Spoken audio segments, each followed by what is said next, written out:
More than 400 pounds of illegal drugs and more than 24 dangerous drug dealers are off of the streets following a 9-month investigation in Salt Lake County. The U.S. Attorney's Office today announced the largest drug bust in Utah in the past year, indicting mid-level drug dealers who distributed dangerous drugs in our neighborhoods. As news specialist Jed Bull shows us, the law enforcement partners believe it will make a significant dent in drug dealing.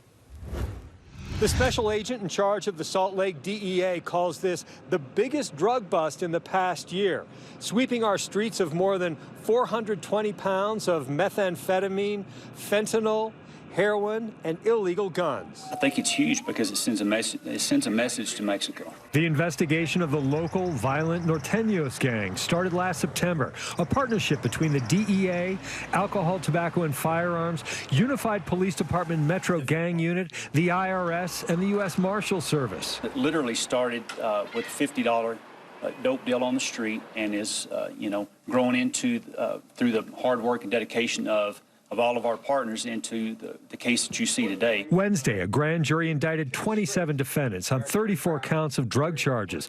Agents estimate the gang dealt $1 million worth of meth over the past year, smuggling the drugs from Mexico, redistributing from Salt Lake City. Just think about that. How much drugs they prevented from our streets. With the amount of overdoses in this state, think about how many drugs are off the street and how many lives are going to be saved. Meth is the biggest drug problem, despite the opioid epidemic. That by far is the largest narcotic being trafficked right now. And it's just because of it's mass produced in Mexico. The purity is very high. The price is very low. No longer produced in our neighborhoods as it was 2 decades ago. The Mexican cartels see an opportunity, and they've jumped on that opportunity, and they've got super labs down in Mexico, and that's where these things are produced. Making a dent today, recognizing new dealers will arrive with more drugs, creating more violence. There's more violent crime tied to meth than there is any other narcotic. According to the U.S. Attorney, 1/3 of the individuals indicted had previously been convicted of federal crimes in Utah and Wyoming.